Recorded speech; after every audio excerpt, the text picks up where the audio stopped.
उसमें टाइम लगता है नहीं ऐसा नहीं है, मैं बता रहा हूँ क्योंकि जो सॉलिड के पार्टिकल्स होते हैं ना, उनके बीच में इंटरमॉलिक्यूलर स्पेस जो है वो ना के बराबर होता है, बहुत कम होता है। ये नहीं है कि भाई होता ही नहीं है इंटरमॉलिक्यूलर स्पेस। इंटरमॉलिक्यूलर स्पेस का मतलब क्या है कि मान लो जब 10 मॉलिक्यूल से मिलकर एक ब्लैक बोर्ड बना है, 10 मैं बहुत छोटे बोल रहा हूँ, 10,000 या 10 लाख होंगे छोटे छोटे छोटे छोटे मॉलिक्यूल्स। हमने मान लिया कि 10 मॉलिक्यूल से मिलकर वो बना हुआ है, ठीक है। अब वो जो 10 मॉलिक्यूल्स हैं वो बहुत ज़्यादा नज़दीक है, तो उनके बीच में जो गैप है which is called intermolecular space वो बहुत कम है लेकिन है। तो जो दूसरा सॉलिड हमने उसके ऊपर जिस सॉलिड से लिखा है, तो उस सॉलिड के जो पार्टिकल हैं वो उसके अंदर इमर्ज होना चाहेंगे, उस छोटे से गैप के अंदर वो जाना चाहेंगे। क्यों? क्योंकि particles of matter are constantly moving. ये पार्टिकल्स ऑफ मैटर की एक प्रॉपर्टी है, हमने लिखवाई थी। हाँ, दे आर कॉन्स्टेंटली मूविंग, वो हमेशा मूव करते रहेंगे। अब जब वो मूव करेंगे तो मूव करके कहीं ना कहीं तो जाएंगे। तो इसका मतलब क्या है कि बीच में जो स्पेस है वो उस स्पेस में जाना चाहेंगे। तो वो वाला जो स्पेस है, वो वाला स्पेस उनको मिलता है, लेकिन उसमें वो कोशिश करते रहते हैं कि एंट्री मिल जाए, कोशिश करते रहते हैं। अब जैसे ही उनकी कोशिश चली रही थी, टीचर आकर और डस्टर से लिटा कर चला गया, चल निकल यहाँ से, ठीक है। वो बेचारा एंटर ही नहीं कर पाया वहाँ पर। अब क्या हुआ, हमने लिख दिया और लिख कर काफ़ी लंबे टाइम तक हमने छोड़ दिया, कोई प्रॉब्लम नहीं, ठीक है। फिर क्या होगा, फिर डिफ्यूज़ हो जाएगा। ऐसे ही एक मेटल ब्लॉक लिया, दूसरा मेटल ब्लॉक लिया और उसको एक के ऊपर एक रख दिया, ठीक। और फिर हमने क्या करा, हटा दिया उसको। अभी उसके पार्टिकल्स डिफ्यूज़ होने की कोशिश ही कर रहे थे, आपने हटा दिया तो डिफ्यूज़ नहीं होने दिया। क्यों? क्योंकि वो लगातार कोशिश कर रहे हैं लेकिन उनको स्पेस नहीं मिल रहा है जाने का। तो कोशिश चलती रहेगी। तो इसीलिए ये कहा जाता है कि लंबे टाइम बाद तो वो उस छोटा सा जो स्पेस है उसमें वो चले जाएंगे, एंटर हो जाएंगे। लेकिन वो लंबा टाइम का मतलब क्या है कि बहुत स्लो प्रोसेस है, समझ गए? क्योंकि स्पेस बहुत कम है इसलिए उनको एंटर होने में टाइम लगता है, इसीलिए स्लो प्रोसेस है। क्लियर है? चले आगे। Diffusion in solids is a very slow process. It's a very slow process. For example, जैसे अपने बाकी के दो एग्जांपल्स देखे हैं, तो पहला एग्जांपल इसका देखते हैं।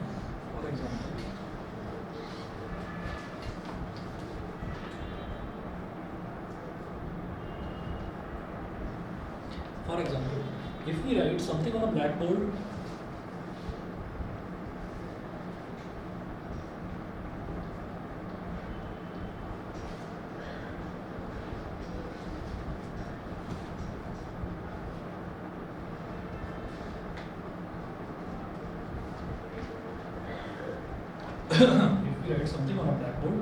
and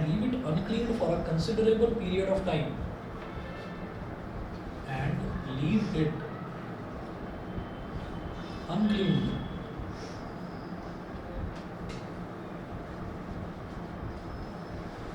for a considerable period of time,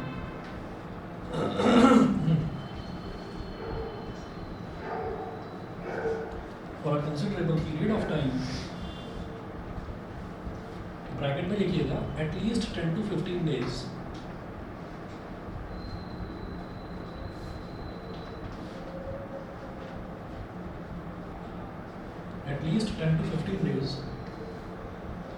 we will find that it becomes difficult,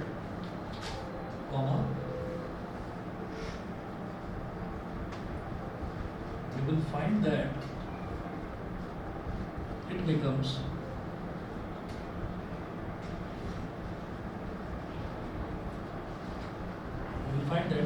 difficult to clean the blackboard afterwards.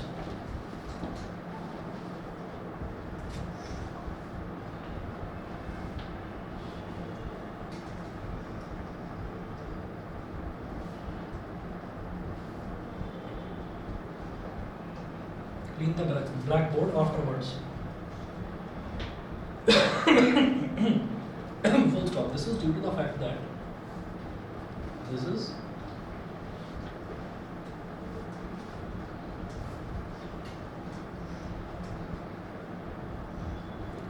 due to the fact that some of the particles of chalk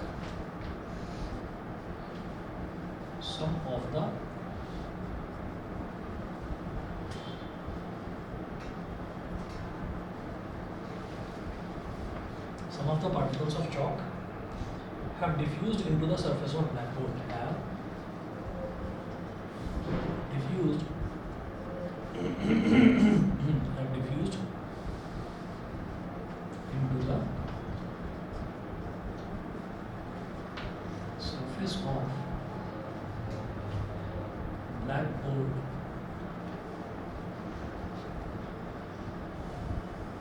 वो diffuse हो गए, कुछ उसके अंदर चले गए. पहला example. ऐसे दूसरा एग्जांपल लिखिएगा. If two metal blocks are bound together tightly, if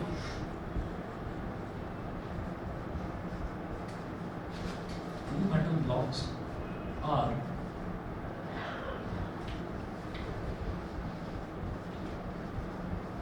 bound together, if two metal blocks are bound together tightly,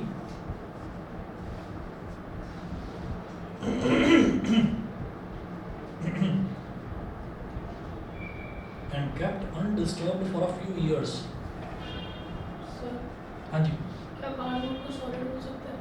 cardboard को, हाँ, क्योंकि कार्डबोर्ड गत्ते का बना है ना एक तरह से. या हम ये कहें कि पेपर की बहुत बहुत सारी लेयर्स जो है उसको एक के ऊपर एक पेस्ट कर दिया जाता है तो कार्डबोर्ड बन जाता है ना. तो वो सॉलिड है. तो लेकिन अगर उसमें सॉलिड हो तो जरूरत नहीं है. तो अगर हम उसको सब तोड़ दें, हाँ, तो फिर वो सॉलिड थोड़ी ना रहेगा. क्यों नहीं रहेगा? लिक्विड थोड़ी बन जाएगा, गैस थोड़ी बन जाएगा. कार्डबोर्ड सॉलिड ही तो, और सॉलिड ही होता है जिस पर अगर हम फोर्स लगाते हैं तो टूट जाता है. लिक्विड तो नहीं टूटता. समझिए. If two metal blocks are bound together tightly and kept undisturbed for a few years, and kept undisturbed for a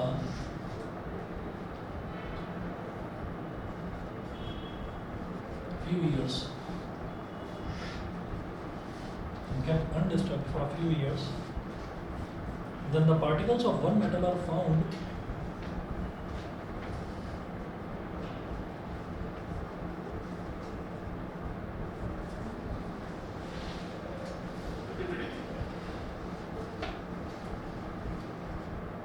in the particles of one metal, sorry, metal को बदल देना है. Metal of one metal are found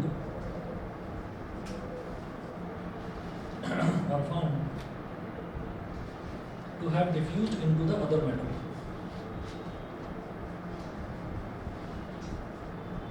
sir हाँ जी. Particle move करने की speed सबकी अलग-अलग होती है. हाँ, सबके अलग अलग. तो सर ब्लैक वो परमानेंट मार्कर भी बहुत तेज है. किसकी? Permanent marker. अच्छा, परमानेंट मार्कर की. ठीक है. हम ये कहेंगे कि जो परमानेंट मार्कर है ना, परमानेंट मार्कर की जो इंक है उस इंक के अंदर अडहेसिव मिक्स करा जाता है. अडहेसिव क्या होता है? चिपकने वाली चीज़, वो मिक्स करी जाती है. उसकी इंक यही है, सेम इंक है जो इसके अंदर इंक है वही उसके अंदर इंक है. तो उसके अंदर चिपकने वाली चीज़ को मिक्स करा जाता है, अडहेसिव को मिक्स करा जाता है. इस वजह से वो चिपका रह जाता है. सर वो जो जो भी केमिकल हाँ. होता है वो इंक में जो परमानेंट जैसे परमानेंट मार्कर बनता है तो हाँ. अगर उसे बहुत पे लिखते हैं हाँ. तो उसमें जो पार्टिकल की स्पीड डिफ्यूजन होने में बहुत तेज होगी. एक्चुअली वो डिफ्यूजन नहीं लेंगे उसको क्या हुआ? वो कोई दिक्कत नहीं है उसमें, ऐसे ही है, थोड़ा ढीला है. ठीक है. तो वो ना डिफ्यूज़ नहीं हो रहा है, वो डिफ्यूज़ नहीं हो रहा है, वो उसके ऊपर एक लेयर पेस्ट हो गई है. डिफ्यूज़न नहीं हुआ बिल्कुल भी. और अगर परमानेंट मार्कर से लिखे हुए को भी आप मिटाना चाहते हैं तो वो भी डिटर्जेंट की हेल्प से मिट जाता है. डिटर्जेंट की थिनर से. परमानेंट मार्कर के ऊपर बोर्ड मार्कर चला के मिट जाएगा. परमानेंट मार्कर के ऊपर ये नॉर्मल वाला मार्कर चला दें तो मिट जाएगा. हाँ सर. अच्छा, ये मुझे नहीं पता था, ये चीज़ नहीं पता थी. तो अडहेसिव मिक्स होता है उसमें, इस वजह से वो चिपक जाती है, एक लेयर चिपक जाती है. क्योंकि उसको लिखे हुए को अगर आप नाखून से छुड़ाने की कोशिश करेंगे तो आपको एक पाउडरी सब्सटेंस निकलता हुआ दिखाई देगा. तो वो पाउडरी सब्सटेंस वो इंक की ही अपने पाउडर्ड फॉर्म में वो होते हैं. ठीक है. तो मतलब ऐसा नहीं है कि उसमें डिफ्यूजन की स्पीड बहुत ज़्यादा फास्ट होती है, ऐसा नहीं. ठीक है. Found to have diffused into the other metal.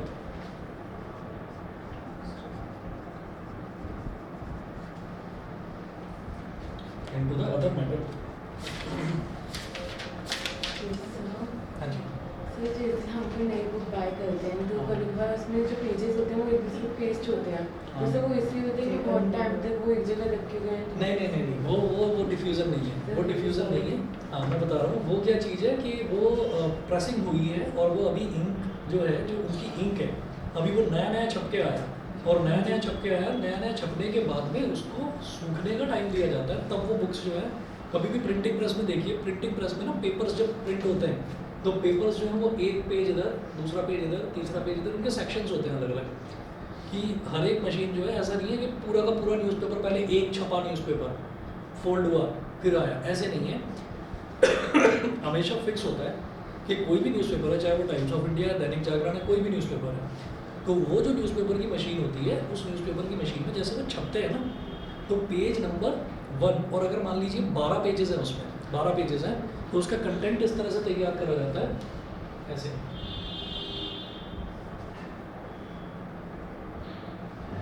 ये पेज नंबर 1 है, ठीक है। अच्छा, एक्चुअली ये पेज नंबर 2 है, ये पेज नंबर 2 है, इसके पीछे क्या होगा, पेज नंबर 1, और टोटल 12 पेजेस हैं, तो ये पेज नंबर 11 है, और इसके पीछे क्या होगा, पेज नंबर 12। तो पेज नंबर 1, 2, 11 और 12 एक साथ छपते हैं, एक साथ छपते हैं।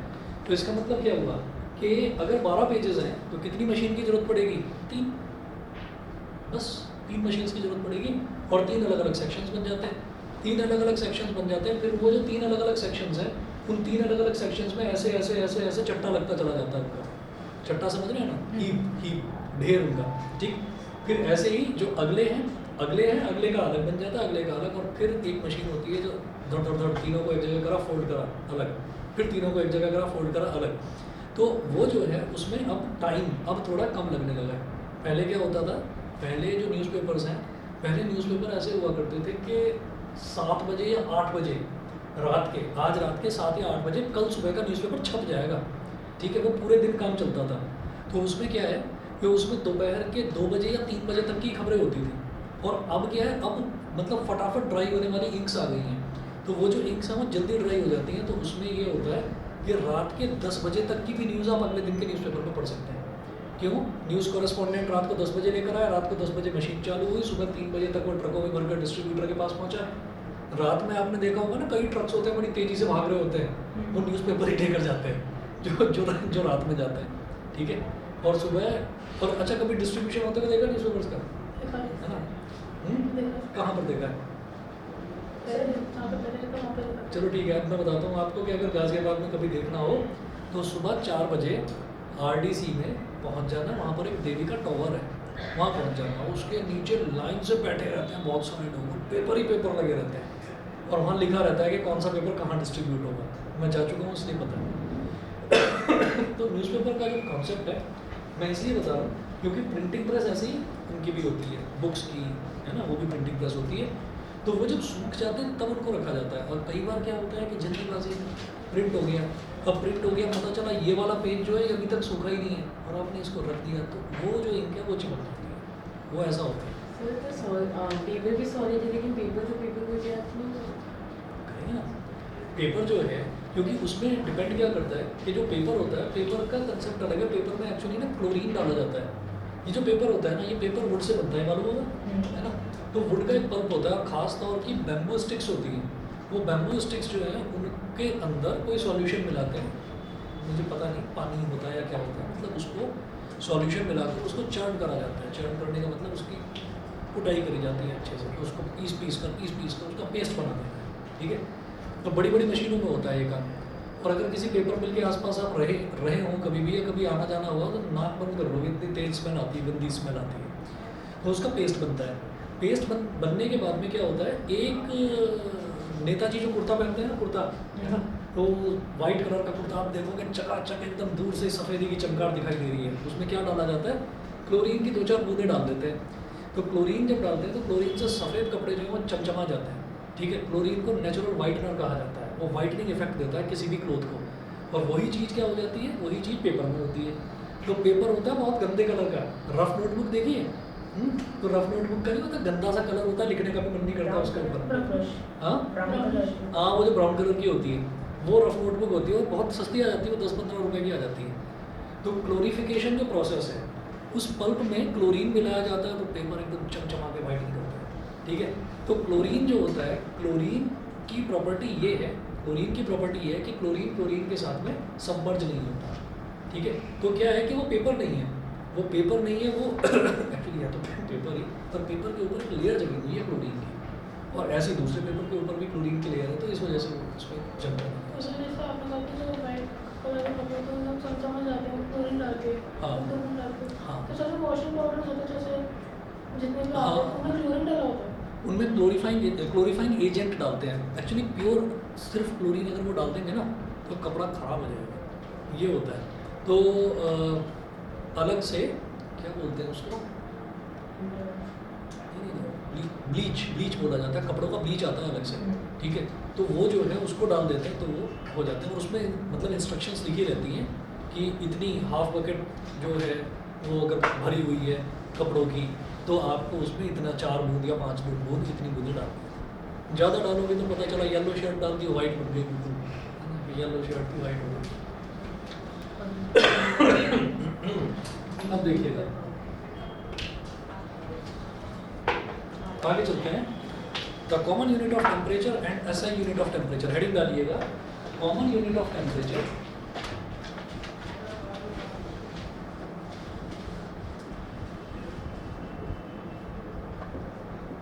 and common unit of temperature and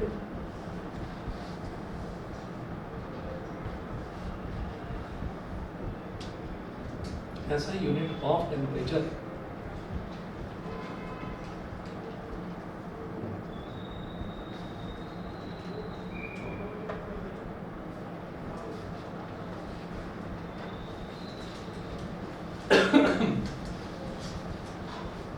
बुखार होता है तो कभी कभी तो हो जाता होगा, है ना। तो कितना हो जाता है लगभग?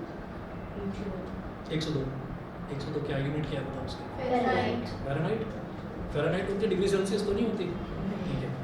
चलिए, तो डिग्री सेल्सियस भी मालूम है ना एक यूनिट होती है। हम लोग एसी चलाते हैं तो एसी में हम कहते हैं टेम्परेचर जो है ये तो बहुत कम हो रखा है, 16, 17, 18, बहुत ठंडा लगता है उसमें, ठीक है। तो वो जो 16, 17, 18 है वो क्या है? वो डिग्री सेल्सियस है, ठीक।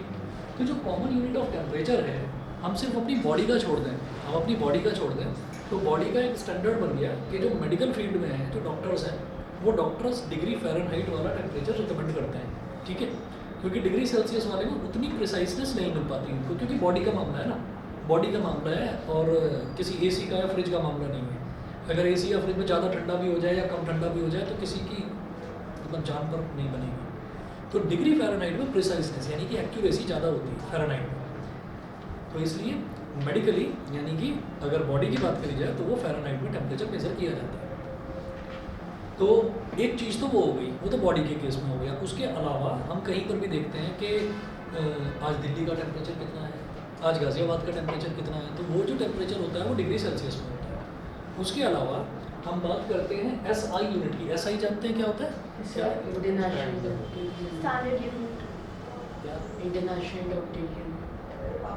इंटरनेशनल एडॉप्टेड यूनिट्स होती हैं, इसका फुल फॉर्म होती है सिस्टम इंटरनेशनल, ठीक है। तो हमने तो सुना है इंटरनेशनल सिस्टम होना चाहिए, सिस्टम इंटरनेशनल के। तो जिसने बनवाया था वो ग्रीस से था, और वहाँ पर चीज़ों को उल्टा लिखा जाता है, वहाँ पर ऐसे लिखा जाता है उसको सिस्टम, और इंटरनेशनल की स्पेलिंग ये है इंटरनेशनल, ठीक है। जब तक मैं छोटा था तब तक फाइनल मैच हुआ करता था, आजकल फिनाले होता है, ठीक है। तो ये जो है ये कुछ चीज़ें जो है वो टाइम के साथ साथ चेंज होती हैं। जब मैं छोटा था तो मैंने शेड्यूल पढ़ा था, आजकल स्केड्यूल हो गया है, ठीक। जब मैं छोटा था मैंने फाइनेंस पढ़ा था, आजकल फिनेंस हो गया है, ठीक है। और भी बहुत सारी चीज़ें हैं, हमने पढ़ा सिविलाइजेशन, आजकल चल रहा है सिविलाइजेशन, नई नई टर्म्स आती हैं। तो ये जो इंग्लिश है, इंग्लिश में बहुत सारी चीज़ें जो है बदलती रहती हैं। मैंने Z पढ़ा है, A से लेकर Z तक। आप लोगों ने शायद Z पढ़ा होगा, A to Z, या Z ही पढ़ा है? Z ही पढ़ा है, लेकिन छोटे बच्चों को आजकल Z पढ़ाया जा रहा है, Z को Z बोलते हैं, ठीक है। तो वो डोमिनेंस का फ़र्क है सीधे सीधे। जब मैं छोटा था तब ब्रिटिश काउंसिल से पर वो लिया जाता था, रिकमेंडेशन लिया जाता था बुक्स लिखते टाइम, और अब डोमिनेटिंग अमेरिका है। तो अमेरिकन इंग्लिश का और ब्रिटिश इंग्लिश का दोनों का फ़र्क है थोड़ा सा। शेड्यूल भी सही है, वो ब्रिटिश है, और स्केड्यूल भी ठीक है। आपने कलर को क्या पढ़ा? COLOUR है ना, और अमेरिकन में डालकर देखो इसमें माइक्रोसॉफ्ट का COLOR आ रखा है, कोलोर, है ना, वो आ जाता है लिखा हुआ, तो वो भी ठीक है, दोनों ठीक है। तो ये सिस्टम इंटरनेशनल है, एक्चुअली ये क्या है कि internationally accepted system of units, ठीक है, उनको हम बोल देते हैं ऐसा यूनिट। तो ऐसा यूनिट ये हो गई। अब मैं पहुंच गया, मेरे पास मोबाइल फ़ोन तो है नहीं, मुझे किसी काम से जाना पड़ गया यूरोप पहुंच गया। अब यूरोप में वहाँ पर जो इमिग्रेशन काउंटर है वहाँ पर हमारी चेकिंग हो गई। अब वो चेकिंग के टाइम पर पूछ रहे हैं कि भाई तुम्हारा वजन कितना है, मैंने कहा जो कि 75 kg। वो कहने लगे कि क्या बकवास कर रहा है, क्या हमको कुछ समझ में नहीं आ रहा है ना। तो वो पूछते हैं कि भाई क्या LBS चल रहा है, मुझे पता ही नहीं LBS क्या होता है। तो LBS जो है वो पाउंड्स को LBS बोला जाता है, ठीक है। तो वहाँ पर जो यूनिट है वो पाउंड्स चलती है। हम चल रहे हैं यहाँ पर 80 किलोमीटर पर आवर की स्पीड से, ठीक है, और वहाँ पर चला जा रहा है यूरोप में 80 माइल्स पर आवर पर। तो माइल्स में और किलोमीटर में रिलेशन क्या हमें नहीं पता। तो क्या हुआ कि ये जो इतनी सारी प्रॉब्लम्स होने लगी, कोई कहता है कि मेरे यहाँ का एथलीट जो है वो सबसे तेज़ भागता है, कोई बोलता है कि नहीं जो जमाइका के हैं वो बहुत तेज़ भागते हैं। तो उस पर युद्ध होने लगा कि नहीं इसने इतने कम टाइम में 100 मीटर कवर करा, इसने कम टाइम में करा। तो ये जो सारी प्रॉब्लम्स धीरे धीरे वर्ल्ड में आई, तो फिर क्या हुआ, एक कॉमन सिस्टम बना दिया गया जिसको पूरा वर्ल्ड जो है वो एक्सेप्ट करता है, इंक्लूडिंग चाइना का थोड़ा दिमाग खराब है, जैसे अलग हटकर चलता है वो, ठीक है, लेकिन उसके बावजूद भी वो भी एक्सेप्ट करता है। तो क्या है, मालूम है ना चाइना का दिमाग खराब क्यों है। हमारे यहाँ पर जो सॉफ्टवेयर की कोडिंग होती है, अगर मैं कैलकुलेटर लेकर बैठा हूँ और कैलकुलेटर में कुछ गड़बड़ हो जाए और कैलकुलेटर को रिपेयर करवाना है, तो वो आजकल साइंटिफिक कैलकुलेटर्स आ रहे हैं, तो उसको एक सॉफ्टवेयर से कनेक्ट करके, और जो डेवलपर होता है या जो टेस्टिंग इंजीनियर होता है वो चेक करता है कि ये इसमें प्रॉब्लम आ गई है, इसको ऐसे रिपेयर कर देंगे। सॉफ्टवेयर अपग्रेडेशन सुना होगा ये शब्द आपने, ठीक है। अभी वो इंग्लिश में चलता है और बाइनरी लैंग्वेज में चलता है। चाइनीज़ अलग ही हटके, नहीं मैं अपनी लैंग्वेज में करूँगा इसको, तो उनको सबसे अलग हटकर करने का कुछ आदत है, इसीलिए थोड़ा सा अलग थलग पड़ेंगे पूरे वर्ड से। अभी ग्लोबली कोई पूछ नहीं रहा। तो खैर अब वो भी मानने लगे। तो सिस्टम इंटरनेशनल एक ऐसी यूनिट है जो हम भी मानेंगे, पाकिस्तान भी मानेगा और अमेरिका भी मानेगा। पाकिस्तान इसलिए बोला कि सबसे थका हुआ कंट्री वही है पूरे वर्ल्ड में, है ना, और अमेरिका इसलिए बोला कि सबसे टॉप का कंट्री वही है, ठीक है। तो अब आप ये सोचिए कि जब हम ऐसा यूनिट की बात कर रहे हैं तो भाई ना डिग्री सेल्सियस ना डिग्री फ़ारेनहाइट, सिर्फ एक यूनिट चलती है, क्या, केल्विन, ठीक है। चलिए तो नोट कीजिएगा, common unit of temperature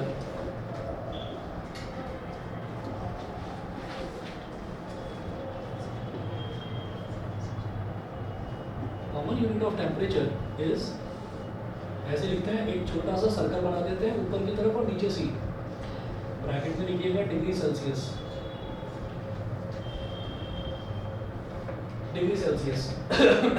Celsius उस साइंटिस्ट का नाम था जिसने ये यूनिट बताई, ठीक है।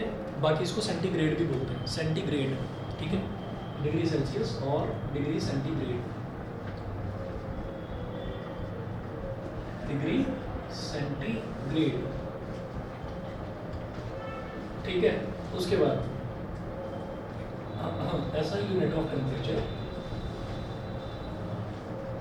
अच्छा लेंथ की ऐसा यूनिट क्या है बताएंगे, मीटर। ऐसा unit of temperature is kelvin, KELVIN, kelvin, ठीक है। अब रिलेशन देख लीजिए, 1 केल्विन इज इक्वल टू, याद है किसी को, 2 + 273 273 डिग्री सेल्सियस, ये होता है 1 केल्विन में, इतना होता है, ठीक है। ऐसे मत लिखो, कुछ अलग तरीके से लिखा जाएगा। एक्चुअली डिग्रीज जो है ना, डिग्रीज मतलब डिवीजन, जो मार्किंग स्केल पर डिवीजन होती है वो डिवीजन सेम होती है, तो यहाँ पर मल्टीप्लिकेशन में होकर एडिशन होगा। आप ऐसे लिखिए, relation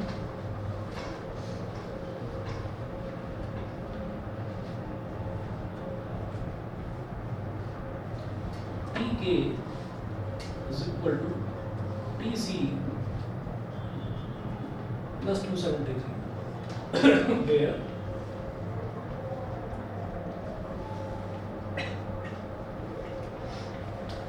TK is equal to temperature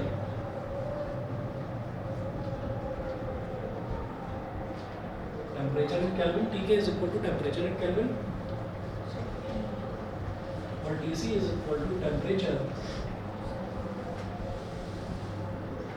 in Celsius। TC क्या हो गया, टेम्परेचर इन सेल्सियस, ये सेल्सियस का टेम्परेचर हो गया। तो क्या करा जाता है कि जो भी आपको टेम्परेचर दे रखा हो सेल्सियस में, उसमें 273 ऐड कर दीजिए, वो आपका केल्विन में हो जाएगा। ठीक है, क्वेश्चन नोट कीजिएगा। Convert the temperature of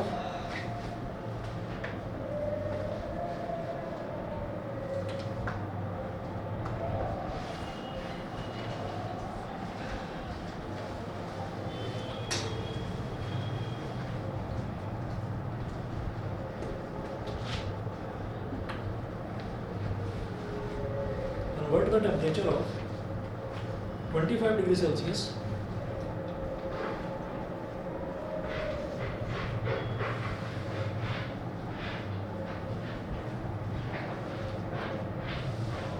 to the Kelvin scale. Convert the temperature of 25 degree Celsius to the Kelvin scale. 25 degree Celsius में उनको टेम्परेचर दे रखा है, यानी कि क्या दे रखा है, टीसी, टेम्परेचर इन सेल्सियस, है ना, इसको केल्विन में कन्वर्ट करना है। 298 जी, इसको 25 को 273 ऐड कर दीजिए बस।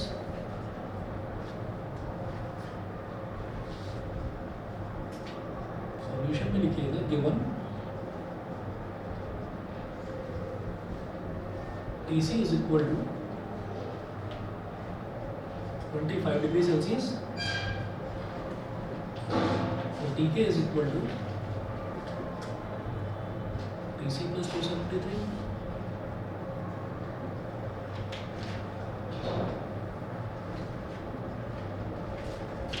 $298 Kelvin.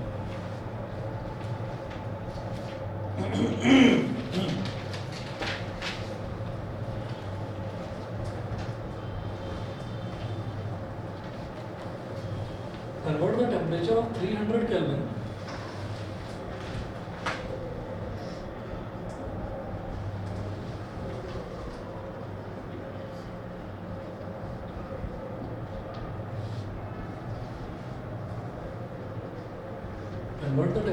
300 Kelvin to the Celsius scale.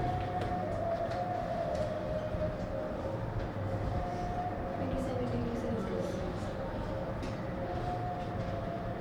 To the Celsius scale.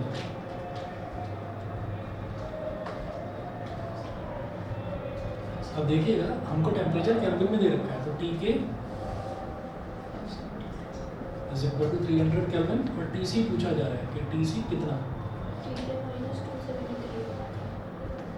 TK is equal to TC plus 273, तो TK की वैल्यू डाल दीजिए 300 is equal to TC 27 degrees Celsius. 300 minus 273 is equal to TC, तो TC is equal to 27 degree Celsius या degree centigrade. ठीक है, अच्छा जी, उसके बाद लिखेंगे हेडिंग नेक्स्ट डालेंगे आप कि change of state of matter. ठीक है, टेम्परेचर में टेम्परेचर कन्वर्जन का क्वेश्चन अगर बना तो देखिए कोई ज़्यादा मुश्किल नहीं है, 1 नंबर का क्वेश्चन है, इससे ज़्यादा का नहीं है। ठीक है, अगला नोट करेंगे change of state of matter, heading है next.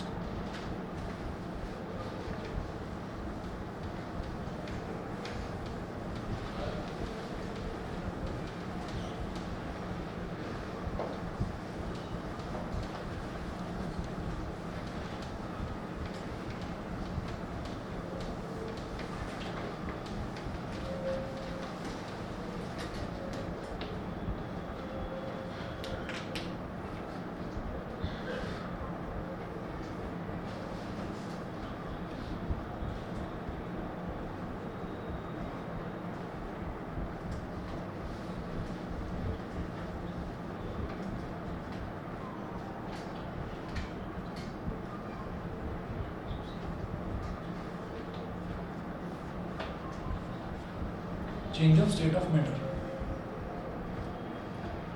Matter can exist in 3 physical states.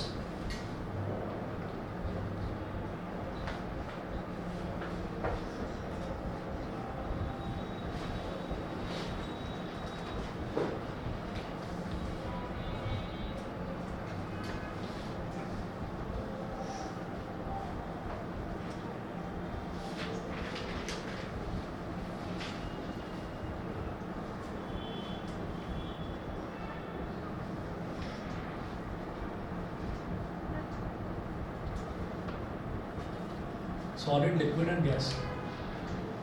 We can change the physical state of matter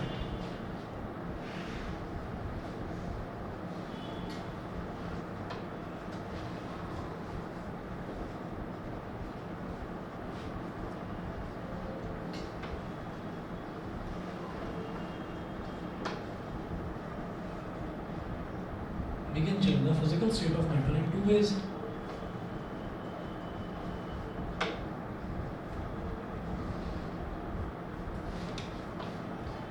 First by changing the temperature.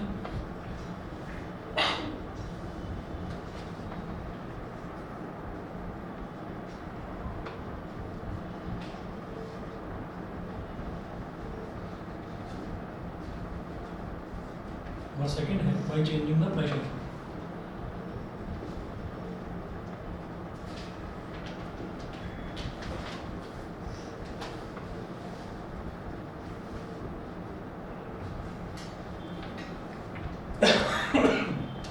by changing the temperature और second है by changing the pressure. अब आप ये देखिएगा change of state of matter, मुझे state of matter change करनी है तो शायद मैंने आपको पहले भी बताया था कि हम क्या किया करते हैं कि अगर मान लीजिए अगर कोई सिलेंडर है, उस सिलेंडर के अंदर अगर गैस भरी हुई है और उस गैस को मैं कंप्रेस करता जा रहा हूँ तो क्या होगा, गैस के पार्टिकल्स नज़दीक आ जाएंगे और वो किस में कन्वर्ट हो जाएगा, लिक्विड. तो गैस से एक स्टेज ऊपर का चीज़ क्या हो गया, लिक्विड, और लिक्विड से एक स्टेज ऊपर का चीज़ क्या हो गया, सॉलिड हो गया.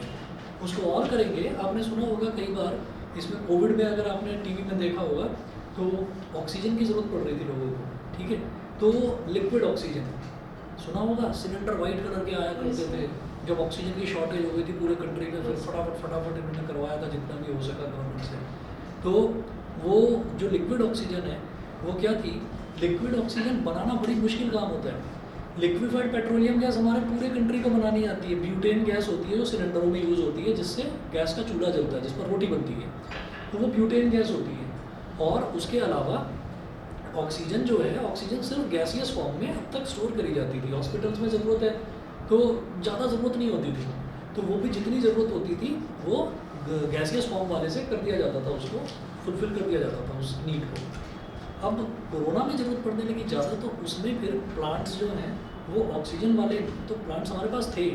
हमको क्या करना था, हमको हाई प्रेशर पर उसको कंप्रेस करके लिक्विफाइड फॉर्म में, ताकि अगर एक हॉस्पिटल में 4 सिलेंडर जा रहे हैं तो 4 से ना 1 से ही बात बन जाए, समझ गए, क्योंकि आपने एक में ही कंप्रेस करके उसको लिक्विफाई करके इतना ज़्यादा ऑक्सीजन प्रोवाइड करा दिया कि पूरे हॉस्पिटल का काम एक ही सिलेंडर से हो गया.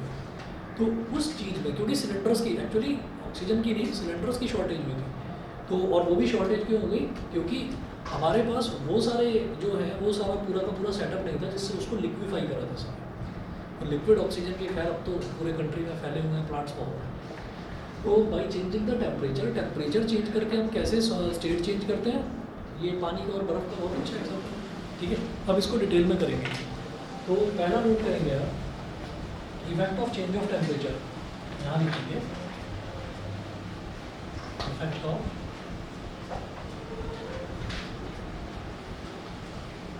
change of temperature.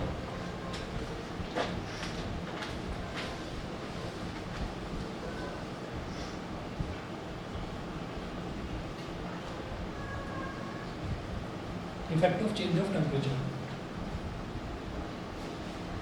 First लिखेंगे solid to liquid change.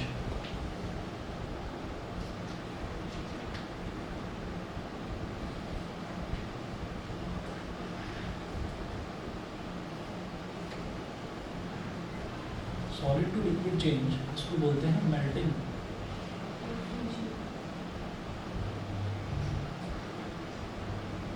Melting, ठीक है, नोट कीजिएगा. द फर्स्ट पॉइंट करके लिखेंगे the process in which a solid substance changes into a liquid.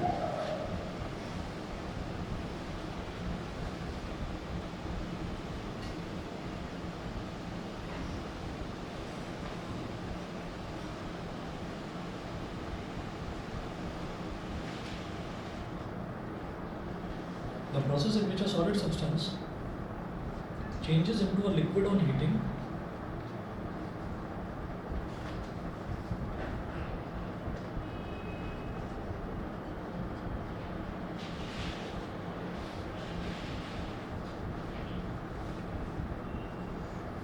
changes into a liquid on heating is called melting or fusion.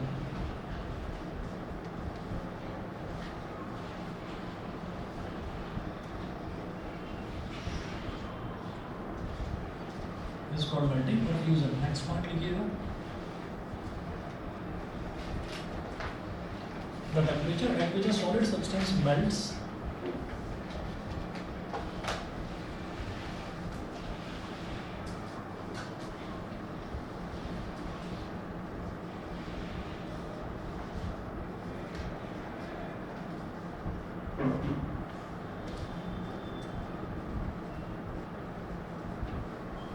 temperature at which a solid substance melts and changes into a liquid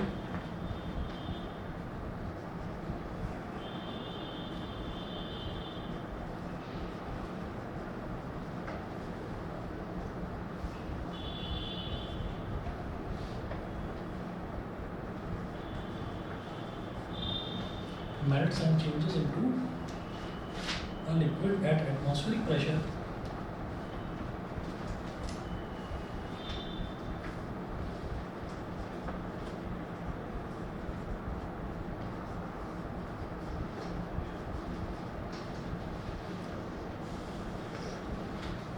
is called melting point of the substance. Is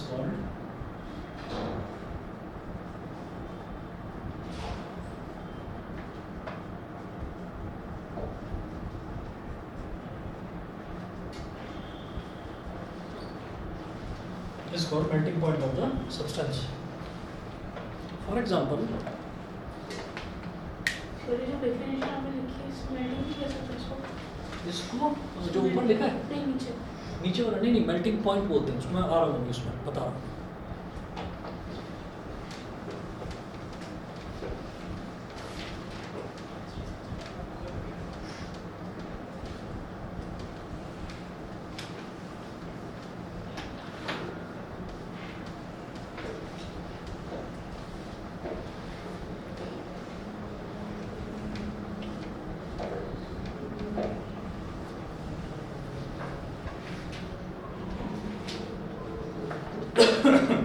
लिखिएगा पहले for example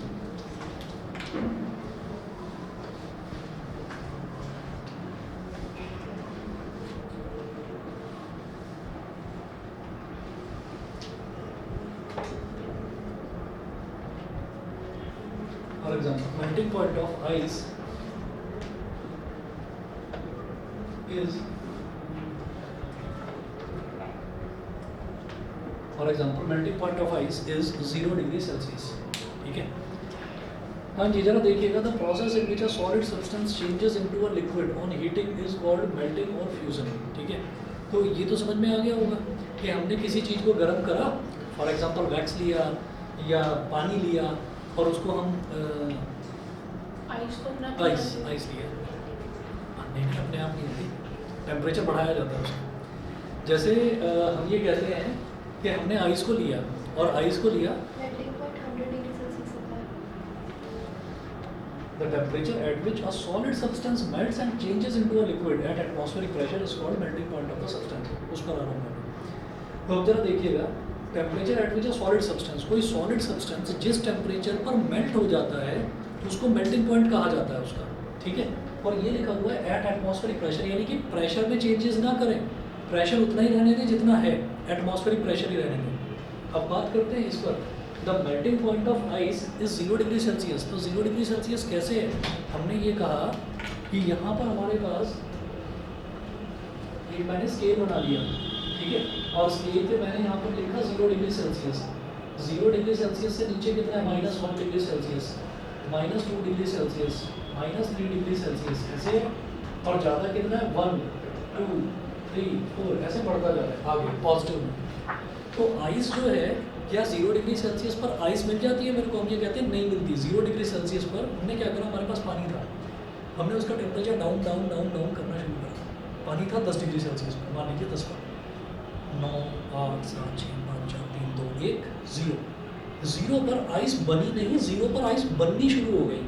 0 पर ice बननी शुरू हो गई तो जैसे जैसे वो लिक्विड से सॉलिड की तरफ यानी कि आइस की तरफ गया तो 0 डिग्री सेल्सियस उसका क्या कहलाएगा, फ्रीजिंग पॉइंट, वो उसका फ्रीजिंग पॉइंट कहलाएगा। अब आइस कब बनी, जब उसका टेम्परेचर 0 से कम हो गया, -1 -2 -3 -4 ऐसे। अब पॉजिटिव से नेगेटिव की तरफ। अब क्या हुआ, मेरे पास आइस थी तो आइस मान लीजिए -4 डिग्री सेल्सियस पर थी, तो आइस का मेल्टिंग पॉइंट क्या होगा, 0 डिग्री सेल्सियस। जैसे जैसे अब आप टेम्परेचर बढ़ाते जा रहे हैं, आपने -4 से -3 करा, -2 करा, -1 करा, फिर आप पहुंचे 0 पर। तो 0 degree Celsius is the melting point. हाँ, 0 डिग्री सेल्सियस पर मेल्ट होना शुरू हो गया, यानी कि वो मेल्टिंग पॉइंट है। उस पर आते ही अब वो पिघल कर यानी कि फ्यूजन होकर उसका पानी बनना शुरू हो जाएगा। वो जो 100 degree Celsius, that is called boiling point of water. Boiling point of water क्या होता है, उसका मतलब कि उसके बाद वो वेपराइज होना शुरू हो जाएगा, मतलब वो स्टीम में कन्वर्ट होना शुरू हो जाएगा। 99 डिग्री सेल्सियस भी है ना, तब भी कोई दिक्कत नहीं है। हाँ जी, -4 पे आइस पूरी तरह जम रही है। हाँ। वो -3 पे तो हल्की हल्की मेल्ट होना शुरू होगी। नहीं, -3 पर हल्की हल्की मेल्ट नहीं होना शुरू होगी। -3 पर ऐसा होगा कि जितनी हार्ड वो -4 पर थी, वो -3 पर उतनी हार्ड नहीं रहेगी, मेल्ट नहीं होगी, थोड़ी सी सॉफ्ट हो जाएगी। बस आप ये समझिए थोड़ा सा सॉफ्टनेस आ जाएगा। आप कहेंगे नहीं मेरे को तो बराबर हार्ड लग रही है अपनी, पर क्या है कि वो सॉफ्टनेस हम मेजर नहीं कर पाएंगे उस चीज़ को। हाँ, -2 -1 पर आते आते लगेगा कि हाँ अब कुछ थोड़ा हो गई है सॉफ्ट, हमें पता चल रहा है, वो चीज़ बस। तो आइस फ्रीज होना भी उसी स्टेप होती है और मेल्ट होना। जब हम नीचे से आगे की तरफ, मतलब जब हम छोटे से बड़े की तरफ जाते हैं, जैसे हम नेगेटिव पर थे, नेगेटिव से बढ़ते गए तो पहले 0 डिग्री सेल्सियस आ गए, this is called melting point of ice. फिर बढ़ते गए फिर 100 डिग्री सेल्सियस आ गया। 100 डिग्री सेल्सियस क्या कहलाएगा, बॉइलिंग पॉइंट ऑफ वाटर। ठीक है, वो हो गया। अब इसी तरीके से अगर मान लीजिए हमारे पास 100 डिग्री सेल्सियस से ऊपर का वाटर अवेलेबल है, यानी कि वाटर है ही नहीं, स्टीम है हमारे पास। अब हम 100 डिग्री सेल्सियस से ऊपर का, मान लो 102 या 103 डिग्री सेल्सियस के जो वेपर्स हैं, उनको मैं कंडेंस करता हूँ, तो कंडेंस करते अब मैं 100 डिग्री सेल्सियस पर आ गया। क्या हो गया?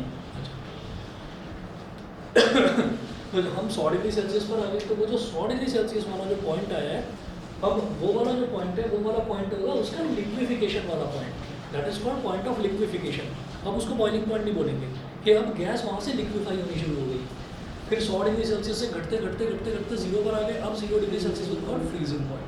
ठीक है, तो अगर पॉजिटिव की तरफ बढ़ते हैं तो 0 degree Celsius is called melting point, अगर नेगेटिव की तरफ बढ़ते हैं तो 0 degree Celsius is called freezing point. हाँ, फ्रीजिंग पॉइंट। ऐसे ही अगर 100 डिग्री सेल्सियस आगे की तरफ बढ़ते हैं तो that is called boiling point, और अगर पीछे की तरफ आते हैं तो लिक्विफिकेशन पॉइंट। ये होता है। ठीक है,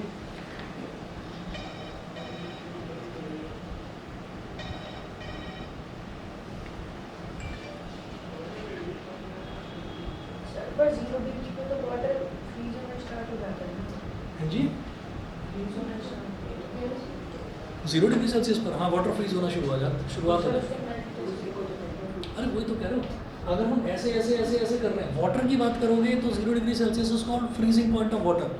आइस की बात करोगे तो 0 degree Celsius is called melting point of ice. Ice है सॉलिड, है ना, और वाटर है लिक्विड। समझ गए? क्लियर है? ठीक है। अच्छा, अब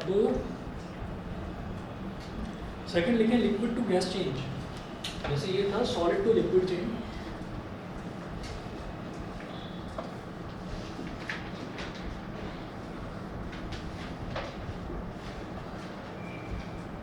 लिक्विड टू गैस चेंज, और लिक्विड टू गैस चेंज को आप लिखेंगे बॉइलिंग और vaporisation.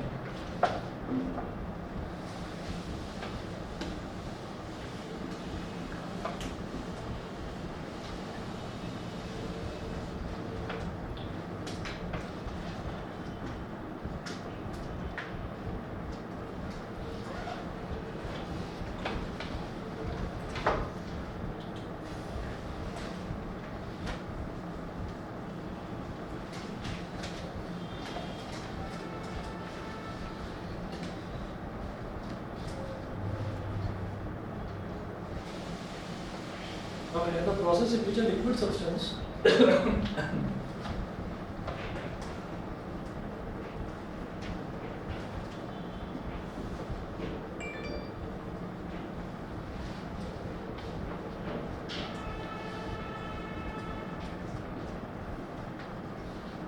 the process in which a liquid substance changes into a gas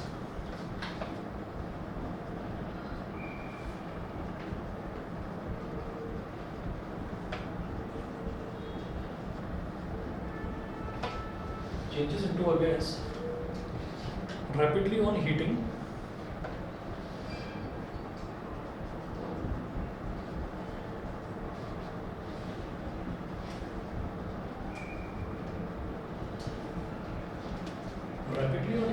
is called boiling.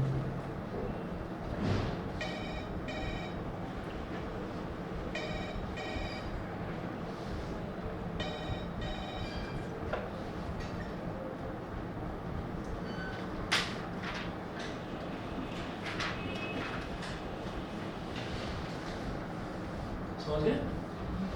The process in which a liquid gas changes into a gas. तो liquid जो है जिसमें एक liquid substance gas में convert हो जाता है, that is called boiling, ठीक है, या वेपराइजेशन भी बोल देते हैं उसको। क्या लिखेंगे? The temperature at which a liquid boils. हाँ जी बोलिए। सर वो वाटर जो 0 डिग्री सेल्सियस है ना वो गर्म है ना वो ठंडा है, यही है। मैंने 0 डिग्री पे वाटर का जो टेम्परेचर है ना वो ज़्यादा गर्म ना ज़्यादा ठंडा ना जो है ना ज़्यादा गर्म ना पशु है ना मनुष्य है, इसीलिए 0 डिग्री सेल्सियस पर कुछ नहीं कहा जा सकता, ठीक है। 0 डिग्री सेल्सियस पर कुछ नहीं कहा जा सकता। कभी जब टाइम मिलेगा तो एक बड़ा इंटरेस्टिंग टॉपिक बताऊंगा आपको। वाटर बहुत अजीब तरीके से बिहेव करता है। अगर हम कभी गैस पर रखा हुआ दूध देखा है, लिक्विड है ना, लिक्विड, अभी उसको गैस पर रखा हुआ तो धीरे धीरे ऊपर आ जाता है। क्या है वो तुम्हारा लिक्विड है। 1 लीटर दूध है, 2 लीटर क्यों हो गया भाई? फैल क्यों रहा है फालतू में? फैल जाता है ना, और ध्यान ना दो तो बाहर भी निकल जाता है। चाय बना लो तो चाय पर भी ध्यान ना दो तो बाहर निकल जाती है। कोई और चीज़ देख लो, कोई सब्जी बना लो कढ़ाई में, अगर उस पर भी आप ध्यान ना दो तो वो भी बाहर निकल जाती है। हालांकि कढ़ाई में कोई आजकल बनाता नहीं है, प्रेशर कुकर में पहले बॉईल करा जाता है उसको, उसके बाद कढ़ाई में सिर्फ छौंक लगाते हैं उसका। अरे चल यार क्या हो गया इसमें, इस फोन के दिन पूरे हो गए मेरे। तो कोई भी जो लिक्विड है उसको जब गर्म करते हैं, आज ना थोड़ा आज बाहर ही वेट करो, इस पर बैठ रहा हूँ चिपक जाएगा।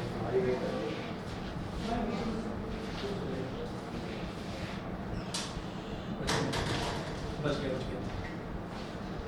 तो वाटर बड़े अजीब तरीके से बिहेव करता है। इस पर ना जरा ढंग से समझाऊंगा एक टॉपिक आपको कि सर्दियों में मछलियाँ जो हैं, कश्मीर की बात करते हैं, कश्मीर में आपने सुना होगा डल लेक है, डल लेक, गुलमर्ग में डल लेक, लोग घूमने जाते हैं वहाँ पर। और उसका जो मेन अट्रैक्शन पॉइंट है वो ये है कि सर्दियों में वो जो पूरा लेक है ना वो जम जाता है और लोग उसके ऊपर ना स्कीइंग करते हैं, उसके ऊपर बर्फ़ पर वो करते हैं स्केटिंग, बर्फ़ की स्केटिंग को स्कीइंग बोल देते हैं, तो वो करते हैं वहाँ पर।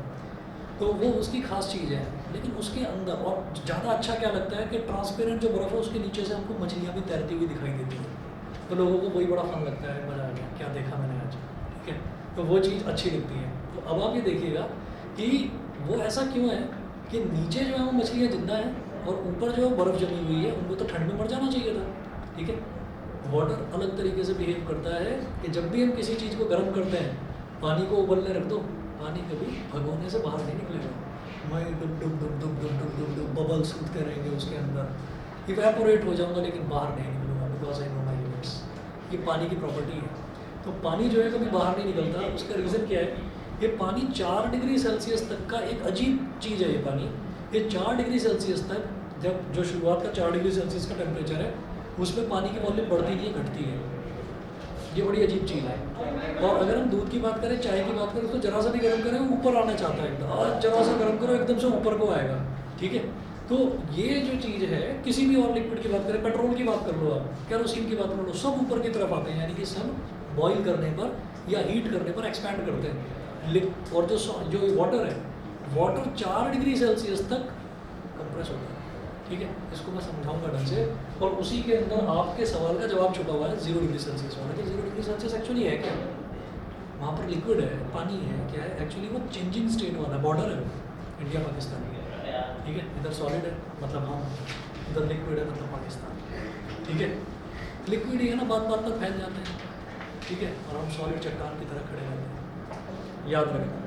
चलिए जी ठीक है, आज इतना ही कराते हैं, बाकी कल देखते हैं। होमवर्क भेजा था कल, मैथ्स का चेक करूँगा, ठीक है, सभी बच्चे करके रहेंगे, ठीक। चलिए जी। मैंने